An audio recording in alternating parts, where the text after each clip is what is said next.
La France, elle n'en a pas terminé. France is not finished with being a target of threats.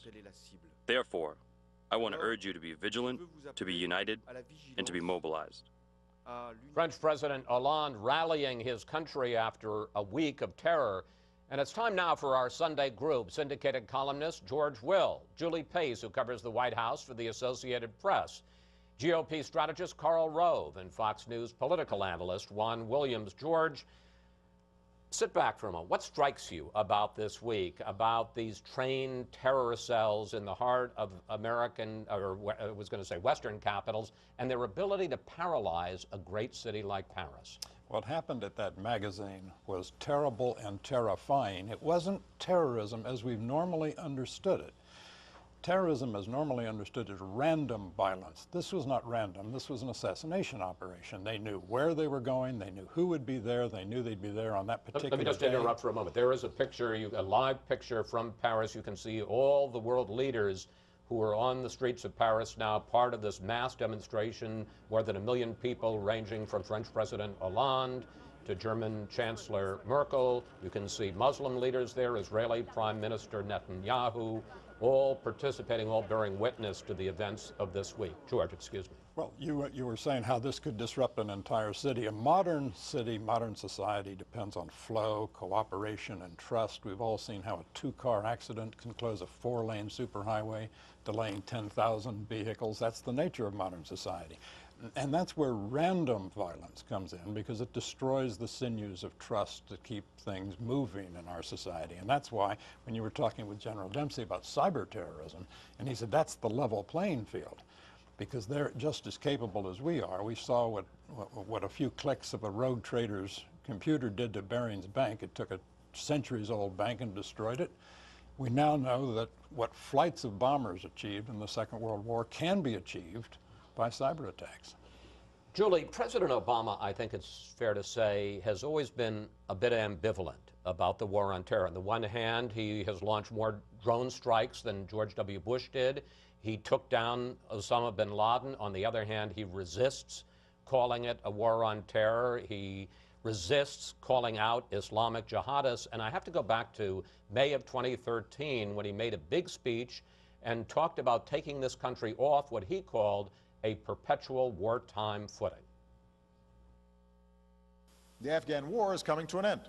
Core al-Qaeda is a shell of its former self. Groups like AQAP must be dealt with, but in the years to come, not every collection of thugs that labels themselves al-Qaeda will pose a credible threat to the United States. Julie, is there any sense at the White House that the president was premature in either saying this was over or at least winding down? Well, I think there certainly was a political incentive for the president to emphasize things like core al-Qaeda being decimated, the death of Osama bin Laden. Whenever the president would say things like that, behind the scenes, advisors would say, well, we still are concerned about AQAP, some of these other groups. It is striking, though, to hear that clip from May of 2013. We're in such a different climate than we were at that point. That was at a time when most Americans had not heard of the Islamic State group, when maybe we heard about AQAP, but it just wasn't at the forefront of people's minds.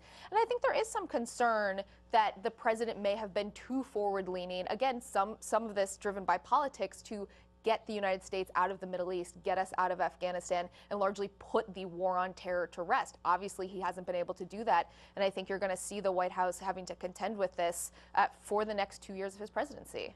Karl, this happened in Paris. It didn't happen here. Why are critics of the president like you going after the way that he is conducting the war on terror? Well, you heard General Dempsey talk about what our strategy has been for the last 15 years, which is to fight them over there so we have less, they have less opportunity to fight us here. Away games. The away games, exactly. The president's early withdrawal from Iraq, leaving behind no significant residual force, allowed ISIS to spread dramatically across the northern and western parts of the nation. We may face the same situation in Afghanistan. We're keeping behind a residual force. The new Afghan government desperately wants us to, but we're diminishing that presence to one air base, Bagram, So we're not able to project our power throughout the entire country of Afghanistan on a rapid notice. We used to have 3 major facilities and a number of ancillary facilities, but now we're going to be down to 1. So in order to fight them abroad and to keep them active and to diminish them, one of the greatest recruiting tools that ISIS had was its rapid spread because of the vacuum that the United States contributed to in Iraq. And we need to recognize that our presence there is necessary in order to keep fighting them there, diminish their ability to hit us here.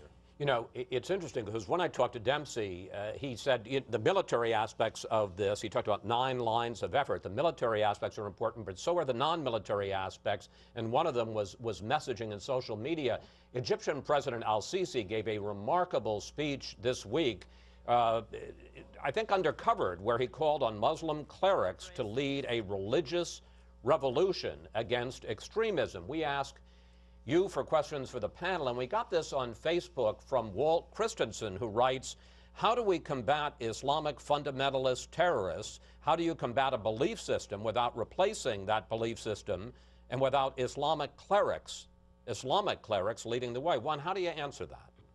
I think Walt's right, and I think el-Sisi needs to be celebrated worldwide. I think that his message needs to be amplified by the American government, by all Western governments who are fighting terrorism. But it can't just be the West against Islam, it has to be Islam. You've got to have leaders in the Muslim world, and you're talking here about the leaders of states who have been very reluctant to get involved in this fight, but also I think the clerics at the very basic level speaking to young people. I mean, look at the young people who did the Boston bombing, look at the young people here, the brothers in both cases.